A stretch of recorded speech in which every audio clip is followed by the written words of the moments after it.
হিসাবে লালন পালন করা হয়েছে, সেই হিসাবে গরুর বাজার নাই।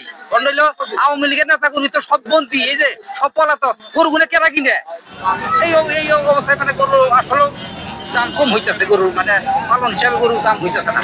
এই তো মানে যে আশানুরূপ দাম পাইতেছেন না, দাম পাইতেছি না। হ্যাঁ, করতেছে না।